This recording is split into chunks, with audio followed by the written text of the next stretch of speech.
I got home from a business trip and noticed my slippers were still wet. I asked Mary if we'd had anyone over. She froze for just a second, then laughed it off. Come on, you know I'm terrible with people. I just like quiet weekends at home. Isn't that what you always said you loved about me? That I'm so low maintenance? I gave her a vague smile and waited until she left to go shopping. Then I went through the apartment, room by room. Someone had used my razor. A pair of pajamas in the closet had been worn. But the kicker? The box of condoms in the nightstand was completely empty. 2 days, 12 condoms. Guy had stamina, I'll give him that. I swallowed my anger and pulled out my phone. Get me all the security footage from our building for the past 2 days. And keep it quiet. Next day at work, the footage was already in my inbox. I clicked it open and scrubbed through. Clear as day. Time stamped down to the second. Starting 3 days ago, some guy had been coming and going from my place. A lot. The last clip was from an hour before I got home. The elevator opened. He stepped out with his arm around Mary's waist. They stopped right outside our door and kissed. Long, slow, the kind of kiss where you can't tell where one person ends and the other begins. Mary's hand slipped inside his coat. I'd never seen her like that. So eager. So hungry. I knew exactly who he was. Dean Gilbert, Mary's new assistant. I'd seen his resume. 25, fresh back from some program overseas. 6'1", with the kind of face that gets you places. The video froze on him kissing her neck. I closed the window and leaned back. That's when someone knocked. 2 quick raps. Come in. The door opened, and there he was, Dean Gilbert, in a fitted light gray suit that showed off his height, every hair in place. His eyes had that cocky confidence you see in young guys mixed with something lazier, almost smug.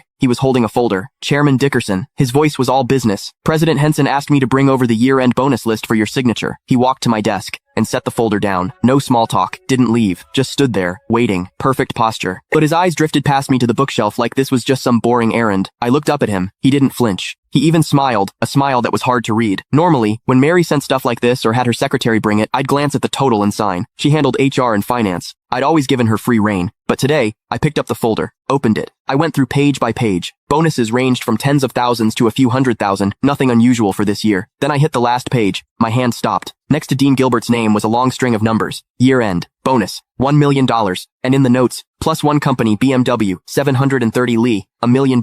A BMW 7 Series, for an assistant who'd been here less than 6 months. I stared at that number for 2 seconds. Then I looked up. Dean was watching me. That little smile had gotten bigger, and there was something in his eyes, now impatience. Chairman Dickerson, is there a problem? His tone was still polite, but there was an edge, a push. Miss Henson is waiting to head out. He made sure to emphasize those last words. I picked up my Mont Blanc pen and uncapped it. The tip hovered over the signature line. Didn't touch down. Mr. Gilbert, you've been with the company about 5 months now, right? My voice gave nothing away. 1 week shy of 5 months. Quick answer. Smooth. I said nothing. I signed. Thank you, Chairman Dickerson. He took the folder back, flipped to check my signature, then closed it. And right as he turned to leave, I caught it. His lips moved. Fast and silent. No sound. But I could read it clear as day. 3 syllables. Old bastard. He didn't even bother closing the door behind him. I stayed in my chair. Didn't move. The pen cap clicked back into place. Sunlight streamed through the window, falling